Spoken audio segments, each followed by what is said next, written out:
Hello everyone and welcome to government Adda 247। जैसा कि आप जानते हैं यहाँ पे जो भी वैकेंसी आती है सबसे पहले आपको खबर मिल जाती है।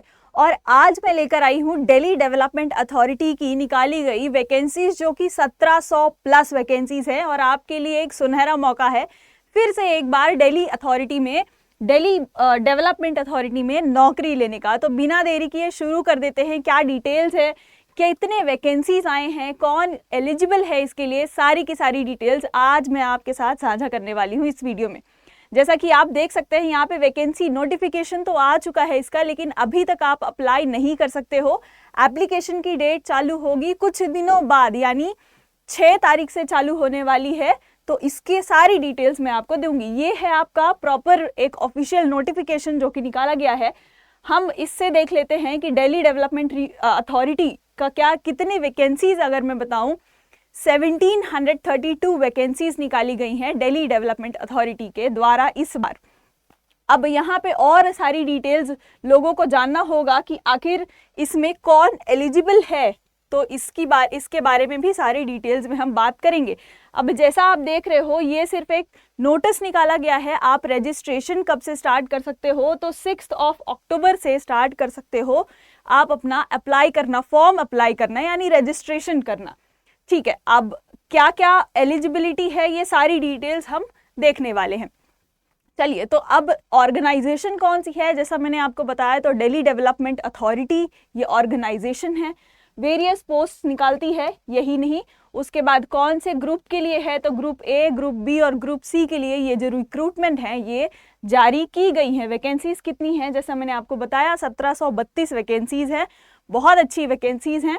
नेशनल लेवल का एग्जाम है, गवर्नमेंट कैटेगरी है, ऑनलाइन होता है और रजिस्ट्रेशन जिसको इंतजार था कब होगा, तो रजिस्ट्रेशन स्टार्ट होगा आपका 6 अक्टूबर से लेके 5 नवंबर तक, यानी अच्छा खासा टाइम दिया गया है आपको रजिस्ट्रेशन करने के लिए, फॉर्म फिल करने के लिए।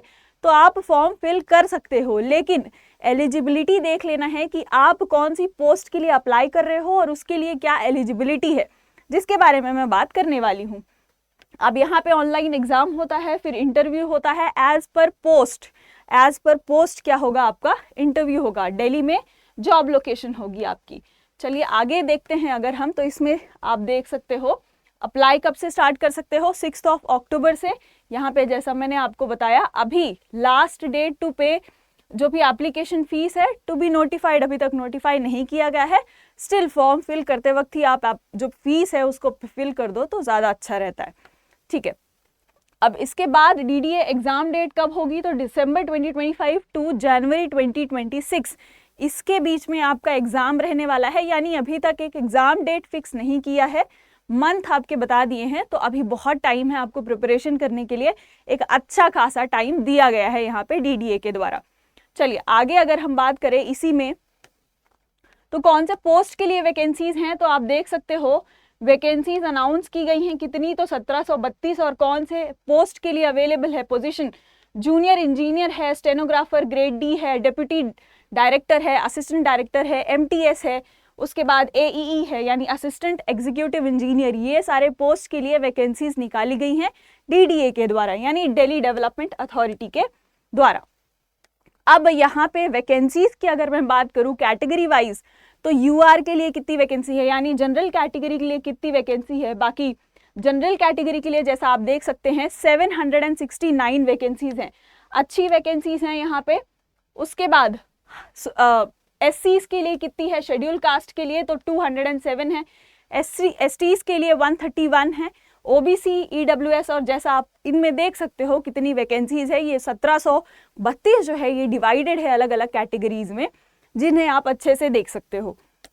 अब आगे यहाँ पे हम बात करते हैं, तो ये देख लो आप कि कैसे डिवाइडेड है, ये पोस्ट के हिसाब से कैसे डिवाइडेड है। यानी अगर कोई अप्लाई करना चाह रहा है डेप्यूटी डायरेक्टर के लिए या फिर डायरेक्टर इन पब्लिक रिलेशन के लिए, प्लानिंग के लिए, तो उसमें भी कैटेगराइजेशन है कितनी पोस्ट जनरल कैटेगरी के लिए है, ईडब्ल्यूएस के लिए है, एससी एसटी ओबीसी, ये आपको देख लेना है यहाँ पे। जो मैं पीडीएफ आपको लिंक में दे दूंगी उसको अच्छे से देख लेना है, एक बार चेक कर लेना। चलो आगे अगर बात करते हैं इसी में, तो वैकेंसीज जैसा आप देख सकते हो सेम चीज बताया गया है, ये पोस्ट है, इसमें कितनी वैकेंसीज हैं। सबसे महत्वपूर्ण हो जाता है एलिजिबिलिटी क्राइटेरिया की क्या एलिजिबिलिटी होनी चाहिए। तो यहाँ पे देख लेते हैं, कैंडिडेट विलिंगली क्या होना चाहिए, अप्लाई करना चाहिए डीडीए के लिए, और any candidate failing to meet eligibility will not be eligible to appear for the selection. यानी कि एलिजिबल होना चाहिए आप, अगर आप एलिजिबल नहीं हो तो आप सिलेक्शन नहीं पाओगे। ये सिंपल सा एक फंडा होता है कोई भी कॉम्पिटिटिव एग्जाम का, ये भी उसी तरीके से है। लेकिन एजुकेशन क्वालिफिकेशन की बात करें तो हर एक पोस्ट के लिए अलग अलग एजुकेशन क्वालिफिकेशन यहाँ पे दिए गए हैं। जैसा कि अगर मैं एक पोस्ट की बात करूं तो यहाँ पे लीगल असिस्टेंट की अगर हम बात करते हैं तो आप देख सकते हो यहाँ पे पॉजेसिंग क्या होना चाहिए, आपका एक रेगुलर डिग्री होनी चाहिए, और वो भी किस स्ट्रीम में होनी चाहिए, तो लॉ वाले स्ट्रीम में होने चाहिए। उसके बाद आप क्या होने चाहिए, इनकम्बेंट रजिस्ट्रेशन एट बार और applying for the court before the court, मतलब आप बार एडमिनिस्ट्रेशन होना चाहिए आपका, या फिर कोर्ट में आपने अप्लाई किया होना चाहिए। यानी कि फुल फ्लेजेड एक लॉ का एक्सपीरियंस भी मांग रहा है अगर आपको लीगल असिस्टेंट बनना है। और ऑफ कोर्स अगर आप इस पोस्ट के लिए अप्लाई कर रहे हो तो यू आर एलिजिबल। तो ध्यान से एक बार देख लेना, सारी पोस्ट को देख लेना, और उसके बाद क्या होगा, 3 ईयर का एक्सपीरियंस होना चाहिए बार में। उसके बाद और भी कुछ लॉ की डिग्री के बारे में दिया गया है, रिकॉग्नाइज यूनिवर्सिटी से होनी चाहिए, डीडीए भी उसको रिकॉग्नाइज करना चाहिए एज एन यूनिवर्सिटी। तो ये सारी अलग अलग, जैसे आर्किटेक्चर के लिए क्या है, आर्किटेक्चर असिस्टेंट के लिए अलग एजुकेशनल क्राइटेरिया दिया गया है, ऐसे ही दूसरे पोस्ट के लिए अलग अलग क्राइटेरिया हैं जो आप देख सकते हो। अगर ये पटवारी आप देखोगे तो graduate from any recognize university और इक्विवेलेंट, यानी कि पटवारी के लिए तो सभी क्या है, एलिजिबल है। यहाँ पे जिसने भी क्या किया है, अपना ग्रेजुएशन कंप्लीट कर लिया है, वो एलिजिबल है पटवारी के लिए। लेकिन हर जगह पे क्या है, थोड़ा थोड़ा अलग अलग कैटेगरी में दिया गया है, एजुकेशन क्वालिफिकेशन स्पेसिफिकेशन दिया है, जिसे आपको अच्छे से देखना है। अब एज लिमिट की बात करते हैं तो post wise limit will be released along with the official notification PDF. The age can range differently for all the groups, यानी जैसे ही पोस्ट डिवाइडेड है वैसे ही एज भी क्या है, डिवाइडेड है आपकी। हर एक पोस्ट के लिए एक अलग अलग से एज रिलैक्सेशन दिया गया है जो कि पीडीएफ में है, आप देख सकते हो उसे जाकर। खैर आगे अगर अब बात करते हैं और चीज़ों के बारे में, थोड़ी और डिटेल्स अगर मैं बताऊं तो यहाँ पे देख सकते हो कि हर एक पोस्ट के लिए कितना सिलेक्शन प्रोसेस है, यानी कि एग्ज़ाम है, इंटरव्यू है, डॉक्यूमेंट वेरिफिकेशन है, क्या क्या चीज़ें हैं, ये सारी डिटेल्स यहाँ पे दी गई हैं। जैसे अगर मैं असिस्टेंट डायरेक्टर की बात करूँ तो यहाँ पे ऑनलाइन एग्जामिनेशन होगा, इंटरव्यू होगा और डॉक्यूमेंट वेरिफिकेशन होगा, यानी इन 3 स्टेज से इनको जाना होगा और फिर आपका सिलेक्शन हो सकता है इसमें असिस्टेंट डायरेक्टर में। ऐसे ही अलग अलग पोस्ट के लिए अलग अलग सिलेक्शन प्रोसेस हैं जिसको आपको देखना होगा। खैर अब आगे यहाँ पे हम एग्जाम पैटर्न की बात कर ले थोड़ी सी, तो आखिर में एग्जाम पैटर्न कैसे होगा इसका, डीडीए का, दिल्ली डेवलपमेंट अथॉरिटी का। तो यहाँ देखोगे आप टॉपिक क्या है, क्वेश्चंस दिए जाएंगे आपको, कौन कौन से फील्ड से, कौन कौन से ऐसे सब्जेक्ट होंगे जहां से क्वेश्चन दिए जाएंगे। तो मैं आपको बता दूं, यहाँ आप देख सकते हो रीजनिंग एबिलिटी, यानी कि रीजनिंग होगा आपका, जो कि हर बैंकिंग में होता है, बैंकिंग एग्जाम्स में होता है, एसएससी, सीजीएल, सीएचएसएल, यानी जो भी एग्जाम के लिए, कॉम्पिटिटिव एग्जाम के लिए प्रिपरेशन कर रहा है उसको पता होगा कि रीजनिंग तो आता ही है भैया।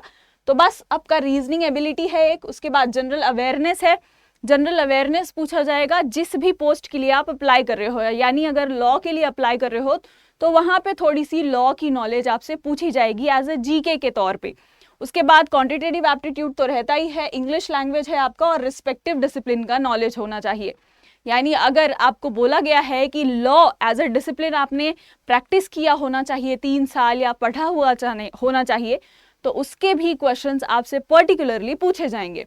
अब ये तो रहे आपके सब्जेक्ट्स, नंबर ऑफ क्वेश्चन कितने होंगे, तो 120 होंगे, मार्क्स भी 120 होंगे, और ड्यूरेशन कितना होगा, तो 2 घंटे का आपका एग्जाम होने वाला है। वेरी क्लियरली मैंने बता दिया है सारी चीजें, जैसा आप देख लो यहाँ पे। और वेरी इंपॉर्टेंट, पे स्केल भी आप देख सकते हो, अलग अलग पोस्ट के लिए अलग अलग पे स्केल दिया गया है।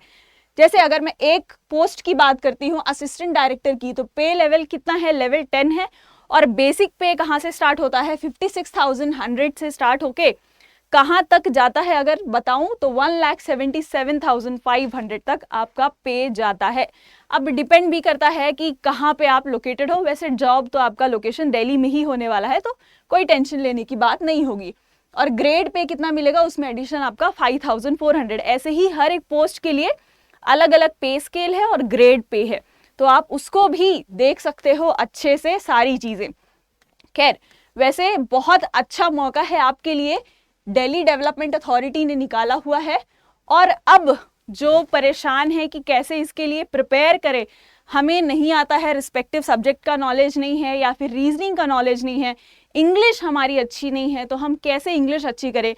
कुछ लोगों की मैथ्स अच्छी नहीं होती, हम मेरी तरह हो सकता है कि किसी लोगों की मैथ्स भी शून्य बटे सन्नाटा हो, तो उनको भी प्रैक्टिस की ज़रूरत होगी, पढ़ने की ज़रूरत होगी। तो आप यहाँ नीचे लिंक, वीडियो के नीचे एक व्हाट्सएप लिंक होगा, वहाँ पे ज्वाइन कर सकते हो, उस ग्रुप में ज्वाइन करो। हम वहाँ पे रोज़ मॉक टेस्ट हो गया, करंट अफेयर हो गया, या फिर जो भी मटेरियल आपको नीडेड होगा हम वो प्रोवाइड करते रहेंगे आपको टाइम टू टाइम।